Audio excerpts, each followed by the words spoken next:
Lagi? Tu. Ha. Soalan netizen tu. Okey, netizen. Soalan netizen. Dia ni rasanya penyokong Datuk Seri Anwar tu. Anwar Ibrahim tu. Okey.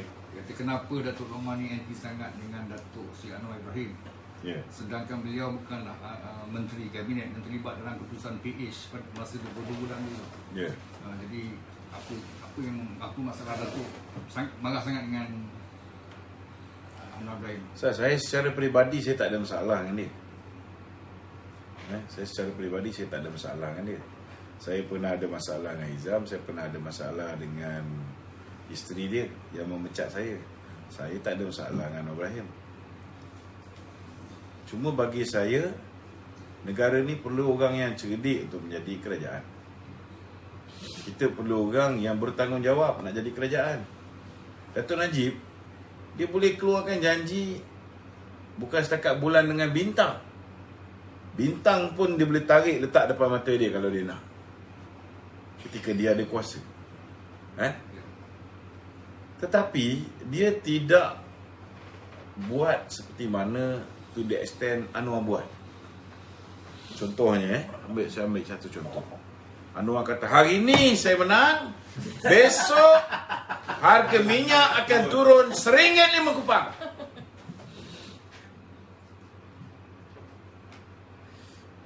Satu pengkhianatan negara. Bukan soal pengkhianatan. Baguslah dia cakap tu. Dia memberikan harapan. Tapi harapannya harapan palsu. Kan? Kita tengok perkataan harapan. Bila mereka menang, mula-mula mereka turunkan harga minyak. Lepas tu baru mereka tahu bahawa bila kamu turunkan harga minyak, sedangkan harga minyak tinggi, kamu terpaksa beri subsidi. Bila kamu bagi subsidi kepada petrol dan diesel, saya kerja Kementerian Kewangan, saya pengarah komunikasi Kementerian Kewangan. Saya tahu bahawa ianya bukan satu polisi yang baik. Ianya akan menjahanamkan negara. Sebab setiap duit membayar cukai, kalau kita nak belanjakan, kita kena belanjakan dengan bijaksana. Dan kalau kita nak bagi subsidi, kita nak bagi bantuan, kita kena bagi kepada mereka yang betul-betul memerlukan. Islam ajar kita bagi zakat. Zakat tu kita kutip daripada orang kaya, bagi pada orang miskin. Betul tak? Betul. Ada tak kita kutip zakat daripada orang miskin, kita bagi orang kaya? Tak ada kan? Jadi, kalaulah subsidi RON95 dan diesel, contohnya 2014, kalau kita masih lagi meneruskan subsidi RON95 dan diesel, walaupun kita apungkan pada 1 Disember 2014, untuk tahun 2014 itu saja 22.34 bilion nilai subsidi RON95 dan diesel dan LPG, gas bermasak. Tapi 70% daripada gas ini pergi kepada orang kaya, pergi kepada M40 dan the top 20. Sebab apa? Sebab contohnya bulan Jun 2014, 1 liter minyak RM1.93. Tetapi di dalam RM1.93 RON95 tu ada 68 sen subsidi kerajaan. Rugi kerajaan. Orang kaya pun dapat. Orang yang B40 ni, dia orang ni biasa naik motor. Motor dia motor apa? Motor kapcai. Betul tak? Habis kuat boleh isi 3 liter. 3 liter kali 68 sen, lebih kurang RM2.04 sen. Kalau dia ada senang sikit, dia boleh pakai kereta. Tapi kereta apa yang B40 boleh pakai? Mungkin kancil, mungkin Myvi. Katalah kancil, gegor pun sampai minyak tu betul-betul penuh pun, mungkin RM50-51. Kalau RM50, subsidi dia dapat RM17.40. Betul. Kalau orang kelas menengah pakai M40. apa ni, M40, dia pakai perdana Camry 2.0, boleh isi RM150, 3 kali ganda. Subsidi dia dapat lebih kurang dalam RM52. Betul tak? Belum lagi yang top 20 datang bawa Mercedes-Benz, S-Class, Bentley. Yang mana yang tahun 2011 dan ke atas ni, mereka masih lagi kereta mewah ni boleh pakai RON95. So maknanya lagi banyak kau bagi subsidi minyak, yang akan untung mereka yang pakai kereta besar yang mentekan minyak. Ya, betul. So mana datang adilnya bila subsidi yang sepatutnya membantu rakyat digunakan untuk membantu yang kaya lebih daripada yang miskin. Habis makcik-makcik yang di kampung yang motor pun tak ada, hanya ada basikal buruk, dan ada ramai yang tak ada langsung basikal. Apa dia dapat bila kita bagi subsidi dalam bentuk petrol dan diesel? Tak dapat apa. Dapat tengok. Betul tak? Tapi bila Datuk Seri Najib mulakan dengan pemberian BRIM, BRIM ini yang duduk kat dalam hutan tak ada kereta, macam orang asli pun dapat. Yang duduk di Baling, Kedah pun dapat. Yang duduk di Lipis, tempat YB Rahman pun dapat. Yang duduk di Sembrong, tempat Isyamuddin pun dapat. Semua orang dapat. Asalkan pendapatan isi rumah dia bawah RM3,000. Dan daripada bawah RM3,000 ni, Datuk Seri Najib daripada 2012 mula-mula dia bagi pada yang berkeluarga, bawah RM3,000 pendapatan isi rumah, naik kepada yang bujang pun dapat. Kemudian naik lagi sehinggalah RM1,200. Kalau menang itu hari, dapat RM2,000. Belum lagi bantuan awal persekolahan, belum lagi kad siswa Satu Malaysia ataupun voucher buku sebelum tu. Nelayan. Belum lagi bantuan kepada nelayan, pesawah padi, penoreh getah. Macam-macam bentuk bantuan. Itu sebab saya, apa pun orang cakap pasal Datuk Seri Najib ni, for me, at this time of crisis, we need someone who is already proven, able to make sure that we can improvise our economic condition. Siapa boleh pulihkan ekonomi sebaik Datuk Seri Najib hari ini? Tak ada. Cuba bagi satu nama. Bagi satu nama. Khairi Jamaluddin vaksin Pfizer pun dia tak yakin. Dia nak pakai Sinovac. Betul tak? Betul. Dia suruh orang lain semua pakai vaksin Pfizer. Dia tahu sebab apa. Betul tak? Kenapa dia tak nak ambil Pfizer? Dia tahu. Tapi tak apalah, itu hak dia. Itu hak dia. Jadi Mak Sabu. I tak nampak orang lain. Mak Sabu. Orang Mak Sabu. tak payahlah Kak main-main kan Mak Sabu. Jangan macam tu. Orang Dia, Muslim dia kemampuan dia kan. Tahap tu kan. Bagi saya tak ada. Dan kali ni saya yakin bahawa rakyat selepas dah pernah mencuba sekali memberikan peluang kepada seorang Perdana Menteri yang ada pengalaman 22 tahun. Walaupun dia berpengalaman dan barisan dia semua orang bersih. Kononnya kan. Semua bersih.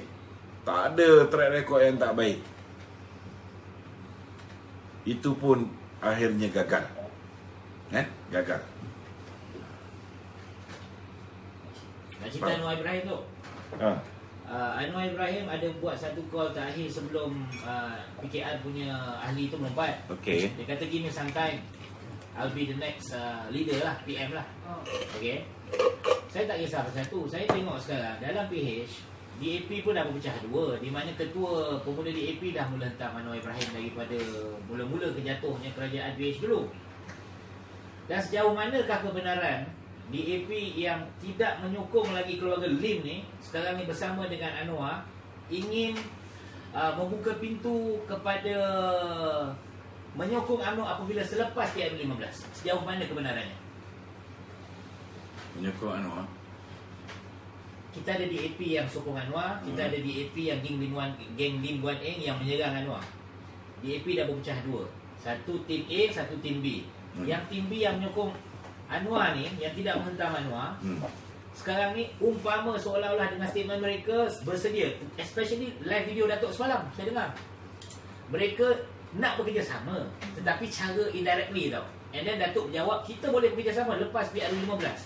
So sejauh mana keyakinan Datuk terhadap Pakatan Harapan ni yang bawa Anwar Ibrahim dan juga DAP yang telah menolak Lim Guan Eng punya family yang telah melakukan banyak benda yang tak betul di IMF tu, sebahagianlah ingin bersama kita nanti Barisan Nasional setelah PRU15. Sejauh mana kebenarannya? Datuk percaya sejauh mana? Okey, saya beritahu macam inilah. Nombor 2, Anwar ni dia kena terima hakikat bahawa ke bawah duli tuanku tak mahu dia jadi Perdana Menteri. Itu nombor 2. Itu nombor 2. Jadi apa pun dia buat sekarang ni sebelum pilihan raya, sia-sia je. So hentikanlah membazir masa. Don't waste your time. Sebab negara ni ada sistem raja berperlembagaan. Kalau kau nak pergi angkat sumpah, kalau tanpa restu daripada kebawah duli yang Tuan Agong, kau takkan boleh angkat sumpah. Walaupun hari ni mungkin ada daripada kepimpinan UMNO yang bersama dengan dia. Saya tak cakap tak ada langsung. Ada, mungkin ada. Mungkin. Tapi saya lebih yakin bahawa kepimpinan UMNO, contoh macam Datuk Zahid, buat apa dia bodoh nak jadi timbalan Perdana Menteri Perdana Ibrahim? Yalah, betul. Kau ingat Datuk Zahid nak jadi timbalan Perdana Menteri ke? Lebih baik dia jadi Perdana Menteri. Betul tak? Anwar menang 49 kursi, UMNO menang 54 kursi. Betul tak? Siapa yang patut jadi majoriti? UMNO BN. So dalam keadaan sekarang pun, berapa ramai MP Anwar? Lebih kurang dia pun kena curi. Dia pun kena curi sebelah orang. Berapa tinggal? 11 campur lagi 2 ni berapa ni? 9 campur 2. 9 campur 2. Itu sebab dia kena tarik daripada PAN. Maknanya mencuri juga. So tak boleh kira lah. Betul tak? Okay. Tapi UMNO tak desperate. UMNO tak perlu nak mencuri sesiapa untuk menambah jumlah dia. Saya nak beritahu, stop wasting your time. Stop wasting your time. Lebih baiklah dia buat kerja dia, tarik balik sokongan pengundi-pengundi bukan Melayu ni bersama dengan dia. There is a possibility.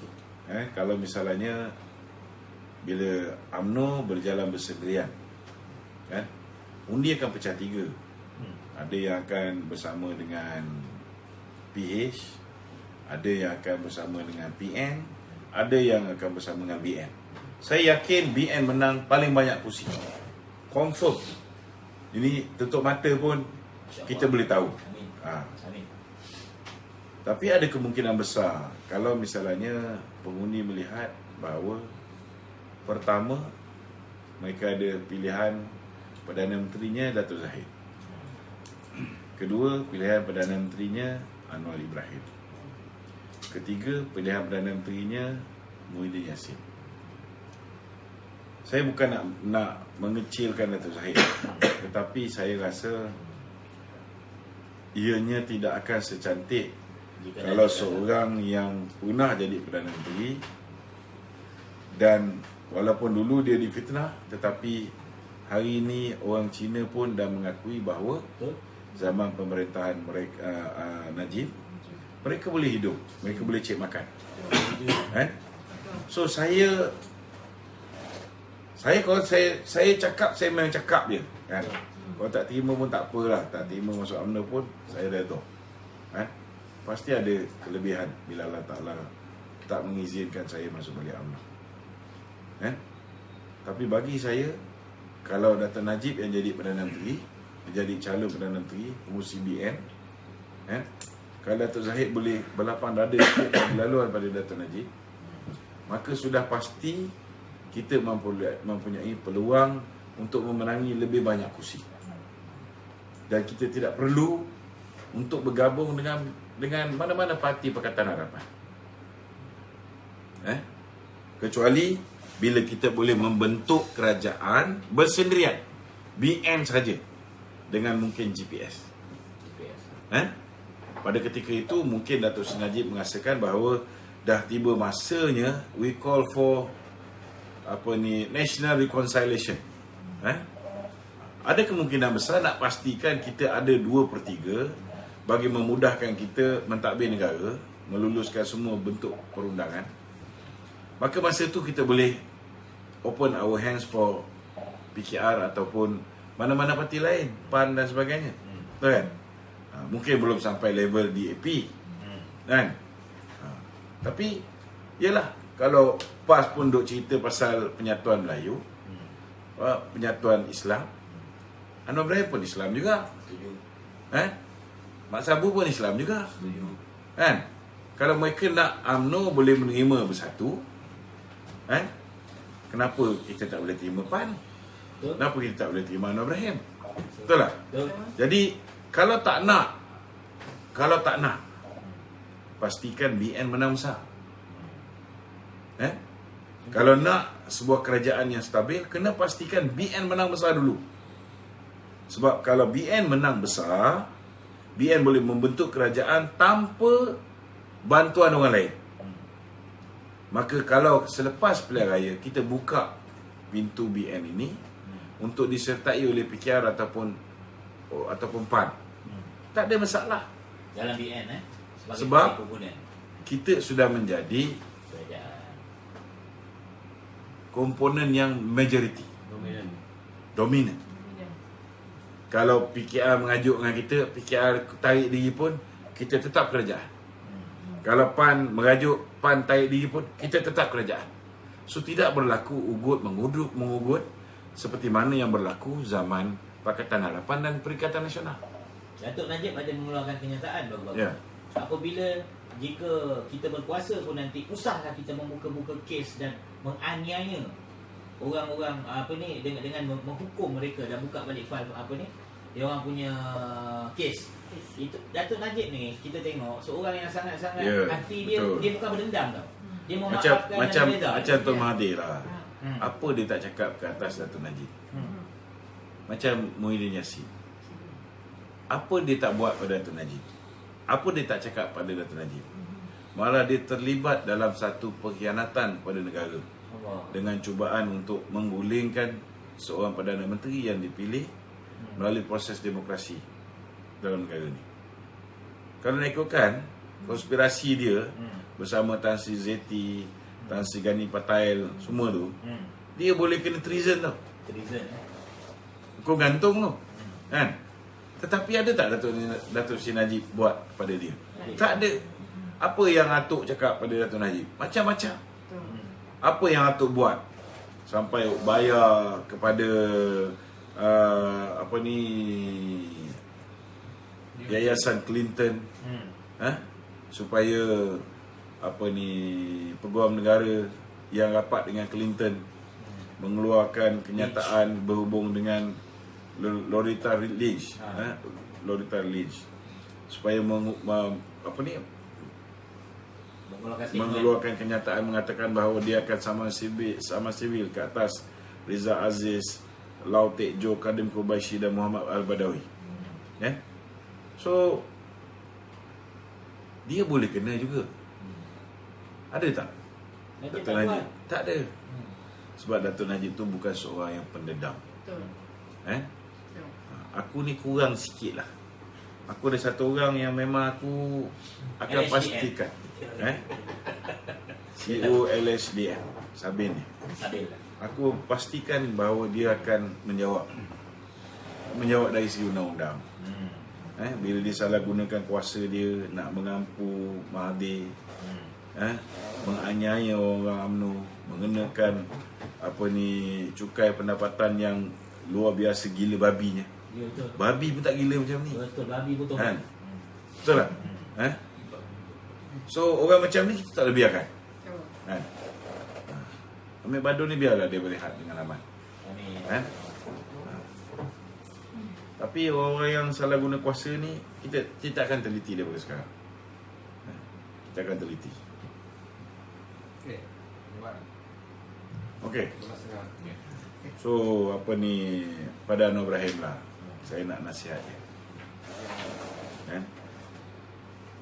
Kalau kamu nak memerintah,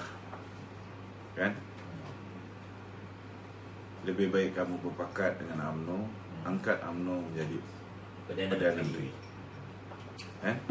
Kamu belajarlah jadi timbalan Perdana Menteri balik. Sebab dah lama dia tak jadi timbalan Perdana Menteri, kekok mungkin. Letak dua timbalan TPM. Tak kisahlah. Jadilah timbalan. Kita Maka memberikan- dia ada peluang untuk tunjukkan bakat dia sebagai timbalan. Setuju tak? Setuju. Betul tak? Saya setuju. Betul. Kalau lepas tu dia rasa dia nak jadi presiden, dia nak jadi Perdana Menteri, masuk UMNO balik. Kita bukan tak tahu sejarah Ha. Anwar Ibrahim. Kesian lah. Dia punya political punya cerita. Tak kisah. Bagi saya, kalau nak cerita pasal National Reconciliation, sepatutnya semua parti Melayu ni semua masuk UMNO. Setuju. PAS masuk UMNO, Bersatu masuk UMNO. Kalau Mahathir nak masuk UMNO pun tak apa. Masuk UMNO. Kan? Anwar Ibrahim masuk UMNO. Mat Sabu masuk UMNO. Biar jadikan. Kalau mereka ni cerita pasal penyatuan Melayu, bagi saya penyatuan Melayu ni karut je. It will never happen when you have so many Malays party. Ya. Tapi kalau you bawa semua sekali duduk dalam satu bakul, kan? Then you will have Dengan harapan diorang ni akan setia bersama UMNO. Jangan kalah pemilihan tu lagi. saling bantu membantu. Kena faham lah kalau dah masuk UMNO tu. Kalau kamu betul-betul bagus, pasti boleh menang pemilihan UMNO. Kalau tidak, kamu akan tenggelam. Kan? Orang UMNO ni rasional.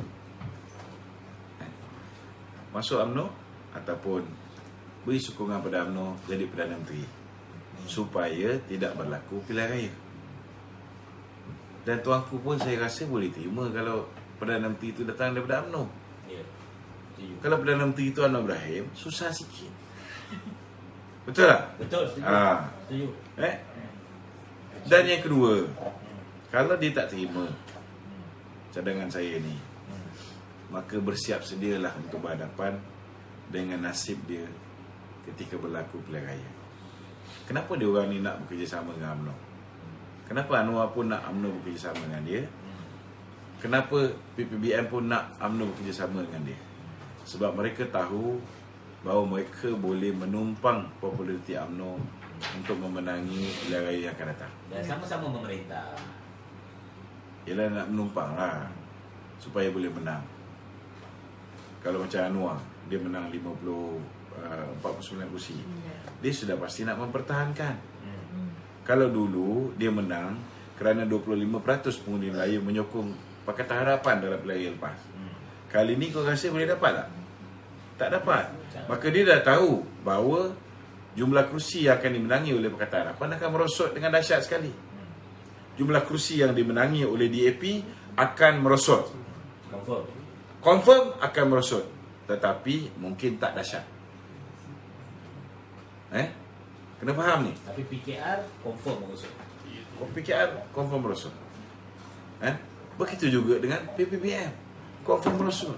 Begitu juga dengan PAS, kalau tak bekerjasama dengan UMNO, confirm merosot. Betul. Itu sebab mereka ni kena fikir panjang-panjang. Kita berhusnuzon lah. PAS tu tengah kumpul duit untuk pilihan raya. InsyaAllah. Bila dia ada cukup modal, dia datanglah bersama dengan kita. Amin. Pakat dengan kita. Jadi jangan belasah dulu orang PAS ni. Kesian Tok Haji Adi nak Ada- pergi ada- Timur Tengah. Dia sakit. Oh, dia sakit ke? Dia Dia sakit lah. Kan ditahu dia masuk. Ya, Masuk. Macam Ya, baik, betul lah. Sepatutnya Perdana Menteri tunggulah jadi sihat. Barulah bawa sekali sebab dia duta ke Timur Tengah. Macam mana dia nak tunggu tu? Dia tahu dia tak tahan tekanan daripada bawah. Allah bro, lepas ni dia nak pergi Sarawak. Lepas ni dia nak pergi Sarawak. Bulan 4 dia akan pergi ke China pula. Oh, bulan 4. Schedule semua dah tu ada Aduh. Bayar tu. Datuk macam pegawai khas ni dia. Okey. Ruang kita. Okay. Okey. Assalamualaikum warahmatullahi wabarakatuh. Waalaikumsalam.